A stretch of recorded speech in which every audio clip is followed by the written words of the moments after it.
Part 1, the call. I'm going to start by reading a quote from Jacques Ellul. Christians and the church have wanted an alliance with everything that represents power in the world. In reality, this rests on the conviction that, thanks to the power of the Holy Spirit, the powers of this world have been vanquished and set in service of the gospel, the church and mission. And we must use their forces in the interest of evangelism. Wealth and various authorities receive recognition this way and are put in the church's service. But what happens is the exact opposite. The church and mission are penetrated by the power and completely turned aside from their truth by the corruption of power. When Jesus says that his kingdom is not of this world, he says clearly what he intends to say. He does not validate any worldly kingdom, even if the ruler be a Christian. He puts us on guard against seeking any other authority. But what happens is the exact opposite. The church and mission are penetrated by the power and completely turn aside from their truth by the corruption of power. When Jesus says that his kingdom is not of this world, he says clearly what he intends to say. He does not validate any worldly kingdom, even if the ruler be a Christian. He puts us on guard against seeking any other authority than that of the Holy Spirit. Chapter 1, Calling Ourselves. The first statement I want to make about discipleship is that we cannot call ourselves. We can decide to follow Jesus of our own free will, but we have no power or prerogative to call ourselves. Discipleship is not a good idea. Neither is it something that the church is obliged to practice. History has proved beyond doubt that when the church tries to produce disciples by laws and disciplines, it produces the very opposite. The Pharisees in Jesus' day were a good example of such people, following outward disciplines, rules and laws. Jesus said they did everything right according to the letter of the law, but inside they were full of uncleanness and hypocrisy. God always works from the inside, with a change of heart, not a change of behaviour.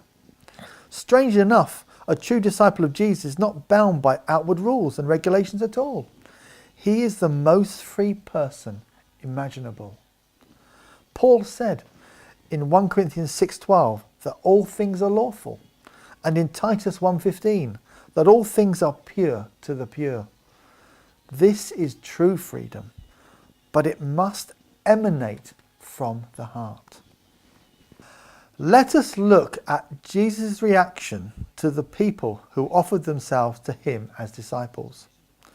You would almost think that Jesus was trying to deter them. I believe that it is precisely what he did intend.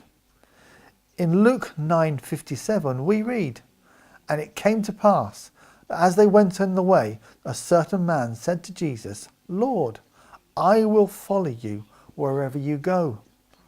What is wrong with this man's statement? I would suggest it is presumptuous, because he could not have possibly known where Jesus was going. Even his chosen disciples did not know this. They certainly did not expect that Jesus would die the death of a blasphemer on a Roman cross. Here is a certain man without a call, thinking that he could follow Jesus wherever he would go. It is not only presumptuous, it is foolish. He obviously thought that there was little or no costs, and that if there was, he would be able to handle it. Clearly, he was deceived. Nothing's changed.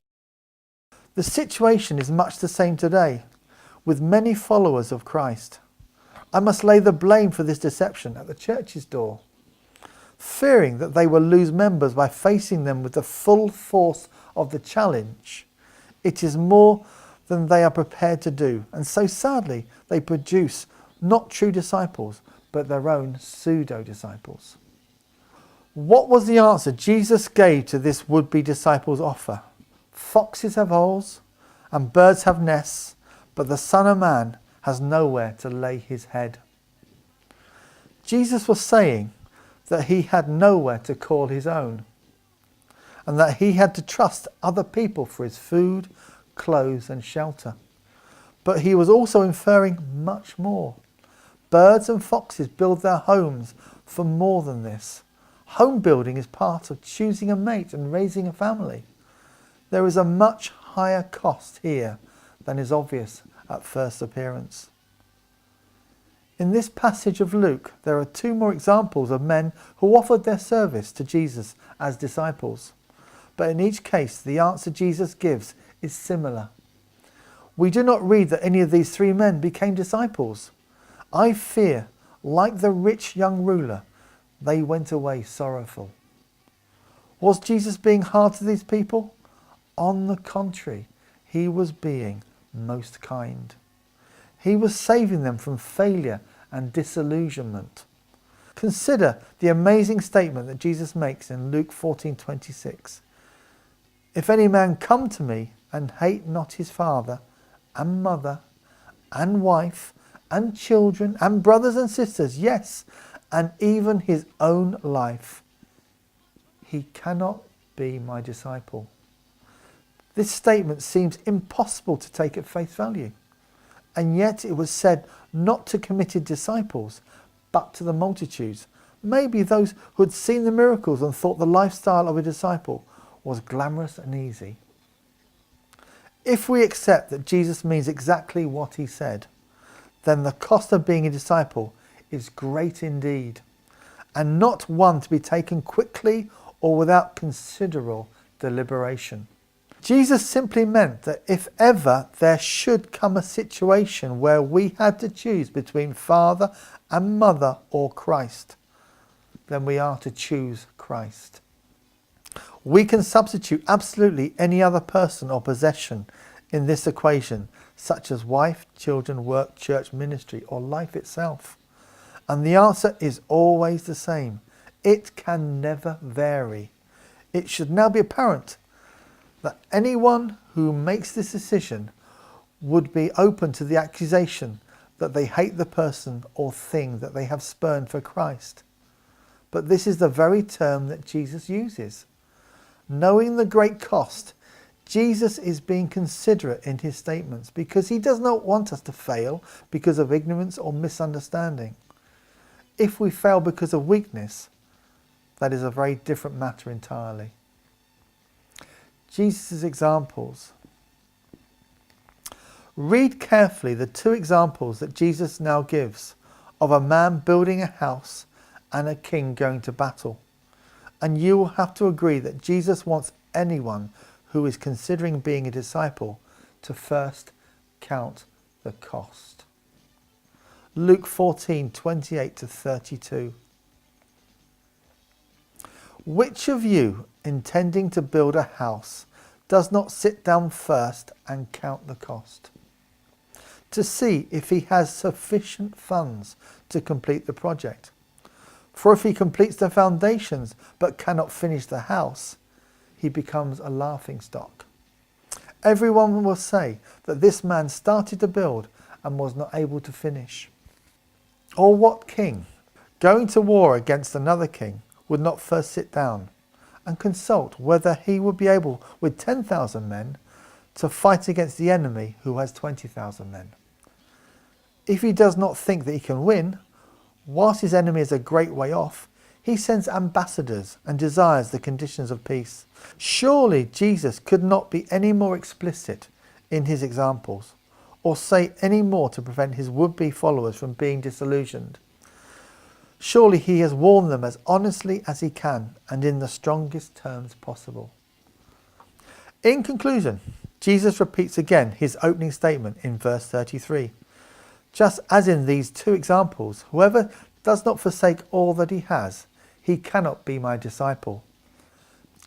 Being in the ministry, I meet many people with whom the church has failed to be honest, and they are hurt, bitter and disillusioned.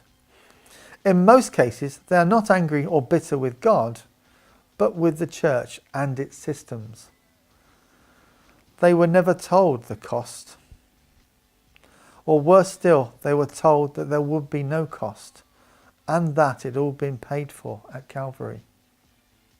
The price that was paid by Jesus at Calvary was for their sins, and there is nothing we can contribute to that sacrifice. But there is a price that Christians are expected to pay, and that is the cost of discipleship.